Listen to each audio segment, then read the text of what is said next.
삼성 비롯한 한국 기업이 베트남 경제 주도. 한국 기업이 베트남에 미치는 영향력은 하노이 삼성전자 한 곳만 봐도 확실하게 실감할 수 있다. 하노이 삼성전자 공장에는 10만 명이 넘는 현지인들이 정규직으로 근무하고 있다. 이들의 손에 의해 만들어진 삼성 스마트폰과 가전제품들은 메른비et남의 표식을 달고 세계 각지로 수출된다. 베트남에서 생산되는 삼성 스마트폰은 전체 물량의 40% 정도다. 그러나 그들은 삼성을 배신했다. 베트남의 기둥 뿌리라 할 수 있는 삼성전자 그리고 베트남을 먹여 살리는 수많은 한국 기업들이 베트남을 떠날 준비를 하고 있다고 합니다. 그동안 한국 기업에게 말만 번지르르하게 혜택 준다고 해놓고 뒤에서는 베트남 기업에게 혜택을 주는 행위도 모자라 한국 뒤통수 칠 준비를 베트남이 했던 것인데요. 이에 붕괴한 한국 기업들이 베트남 철수에 돌입한 상황 한국 기업 철수에 베트남이 IMF에게 긴급 자금까지 요청했다고 합니다. 배신하려는 베트남에게 호된 교훈을 안겨준 한국 기업의 움직임에 대해 지금부터 자세하게 설명해드리겠습니다. 베트남 총리 짬 민진이 모습을 드러내자 공장에 있던 모든 직원들이 그를 쳐다봤는데요. 총리의 관심은 오로지 단 하나였습니다.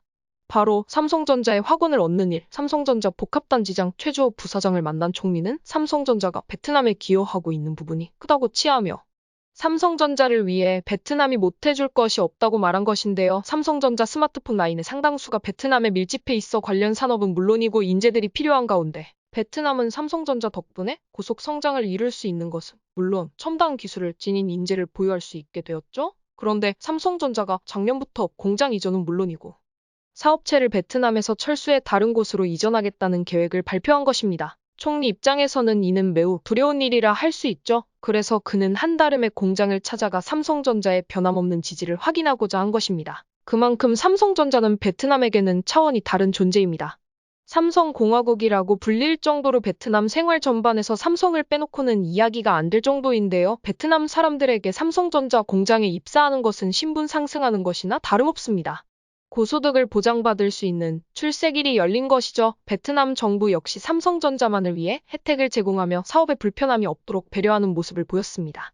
판민진 총리의 배터리 프로젝트 부지 지원이 바로 그 혜택이죠. 삼성전자가 부지 확보의 골머리를 앓자 총리 차원에서 베트남이 삼성전자 부지를 알아봐주고 거기에 대한 최상의 조건을 지원해주겠다고 약속을 한 것입니다.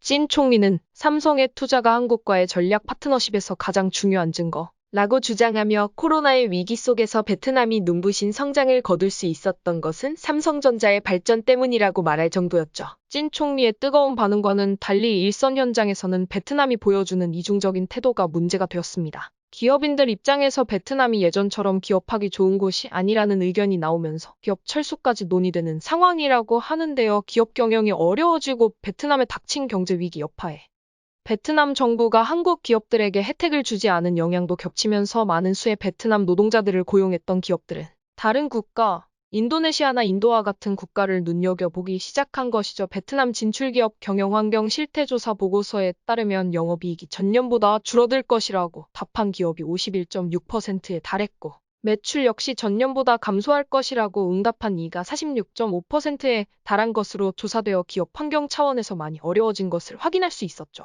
기업들이 가장 불만으로 생각한 것은 불투명한 관행과 인허가에 있어서 뇌물이 필요하다는 점 그리고 최저임금 상승으로 인한 경쟁력 악화였습니다. 베트남 특유의 뇌물이 필요한 환경이 한국 기업에게는 방해 요소였죠. 중국만큼 관시라고 하는 뇌물 문화가 베트남에서도 발달해 있어서 무슨 사업을 하기 위해서는 고위 공무원과의 인맥은 물론 이를 지원하기 위한 뇌물이 필요한 게 사실 실제로 최근 베트남 보건장관이 뇌물수수 혐의로 붙잡힌 일이 있었는데요. 베트남 매체 VN 익스프레스에 따르면 응우엔 타잉롱 전 보건부 장관이 코로나 키트 판매 비리 혐의로 체포되었고 추 응옥 아잉 전 하노이 시인민위원장 시장도 예산 부실 관리 혐의로 베트남 정부에 의해 잡혔습니다. A-테크놀로지의 대표인 팡꾸억 비엣 대표는 이 과정에서 사례금으로 소비된 금액이 한화로 436억 원이라고 답했죠. 이처럼 한국을 환영하는 것처럼 보이는 베트남이지만 실제로는 한국을 환영하기보다 한국의 돈과 시설 등 필요한 것들만 있으면 한국인들은 필요 없다고 보는 이들이 있고 불투명한 관행으로 한국 기업들은 고생을 겪어야 했죠. 또한 은근슬쩍 자국 기업에게 힘을 실어주는 베트남 정부의 이중적인 태도 역시 베트남 경제에 상당한 영향력을 행사하고 있는 삼성전자를 포함한 한국 기업 입장에서 거슬리는 일이었습니다. 베트남 정부의 지원을 받으며 성장한 기업인 빈그룹, 은그룹이 바로 대표적인 기업인데요. 베트남의 삼성그룹이라고 알려진 이 그룹의 회장은 짬 니안트 보흥 회장으로 즉석라면 사업을 토대로 엄청난 성공을 거두었죠. 그는 베트남에서 리조트 사업과 부동산 개발 사업을 잇따라 추진. 빈그룹이 성장하는 데 기초 자산을 확보할 수 있게 했으며 이후 이커머스, 의료, F&B 분야를 넘어 삼성전자와 겹치는 스마트폰, 자동차 제조까지 손을 뻗었습니다. 말 그대로 분야를 가리지 않고 사업을 할 수 있는 영역이면 빈그룹이 뛰어들어 사업을 하는 수준인데요. 문제는 이들 기업이 삼성전자의 영역까지 침범한 것입니다. 빈그룹의 자회사이자 스마트폰을 주력으로 하고 있는 빈스마트는 LG전자의 스마트폰 분야를 인수하겠다며 한국 스마트폰 기술을 도입해 세계적인 기업이 되겠다고 자부심을 드러냈죠.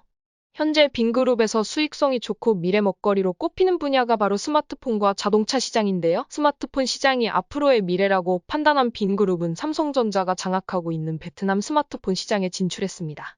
실제로 작년 2021년 베트남 시장에서 스마트폰 200만 대를 팔아치워 시장 점유율 12.7%를 찍을 만큼 선전하는 모습을 보였습니다.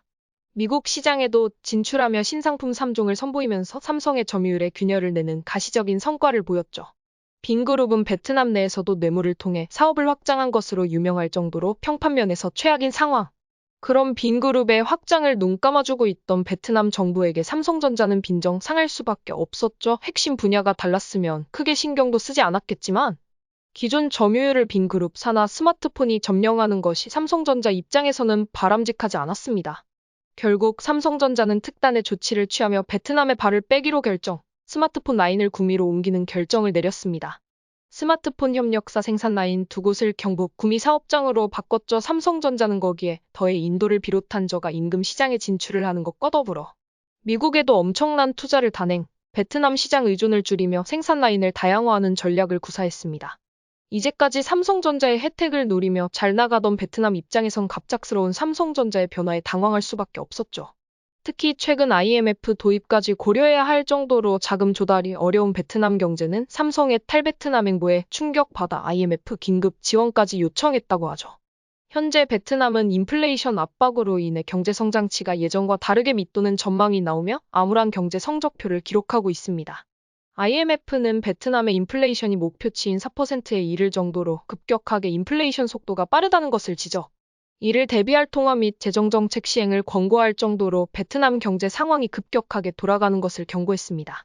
IMF 구제 금융을 요청한 것이 이상하지 않은 상황. 베트남이 믿을 것은 오직 한국 기업들밖에 없었죠. 그럼에도 불구하고 베트남 정부는 한국 기업에게 악재가 될 만한 정책을 고집했는데요.